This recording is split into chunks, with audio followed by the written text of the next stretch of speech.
Beruchim Abayim and Shalom Aleichem. Moshe Langado here speaking under the auspices of Kollel, Baruch Ahavat Yisrael in Southern California, and Sha'rei Tziyon in Brooklyn, New York. My friends, this week we will be reading Parshat Bo. It is the culmination of the 10 plagues, the last 3 plagues. It is the beginning of the Exodus. Also, we as a nation start receiving mitzvot from the mitzvah of the new month, Rosh Chodesh, the mitzvot of Korban Pesach, and the Passover celebration, and even the mitzvah of Tefillin. A glorious time.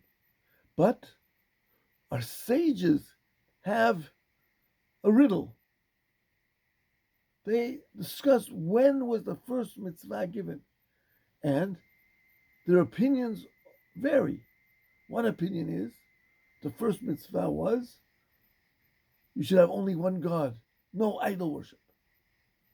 Another opinion is the mitzvot at Marah in the desert, before we got to the mount, we had 10 mitzvot given to us.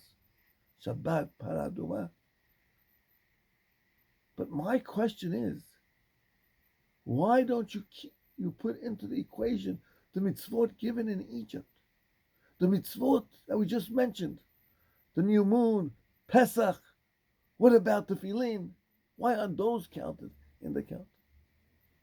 And maybe we can understand this by understanding what is meant by a mitzvah. A mitzvah is given to a free man. While we were in Egypt, even though we might not have been physically subjugated anymore, but we were still under the duress of the Egyptian society. Even when we were in Marah, we still were not completely free.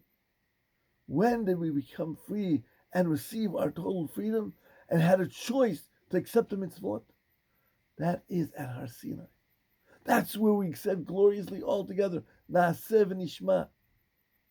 We will do and we will hear. Those are the mitzvot which our sages are discussing. The mitzvot which will have a true impact on us. Yes, all the mitzvot today will have an impact on us. But when the mitzvot in Parshat Bo were given, maybe their impact was not as great as the impact at Har Sinai, because they were still given when we were still in the land of Egypt. And even when we were in the desert in Marah, we still didn't become a cohesive nation till Har Sinai. My friends, it's interesting to note that we left Egypt gloriously, powerfully, but when we got to the sea and the Egyptian cavalry of 600 men were chasing us, we became frozen, petrified. Why should we be petrified?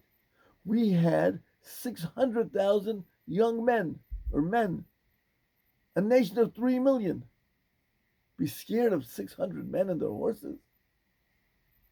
The Ibn Ezra suggests we were scared because they weren't only men. These were our slave masters. They were our masters behind us. And we still had in our psyche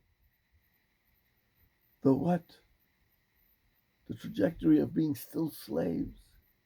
We still haven't reached the concept of freedom. Therefore, when the sages talk about the mitzvot which were first given, they weren't talking about a chronological giving of the mitzvot. They were telling us, when were we able to fully accept those mitzvot as free men? And that was at Har Sinai. My friends, we live in a society which chain us, which shackle us to all kinds of vices.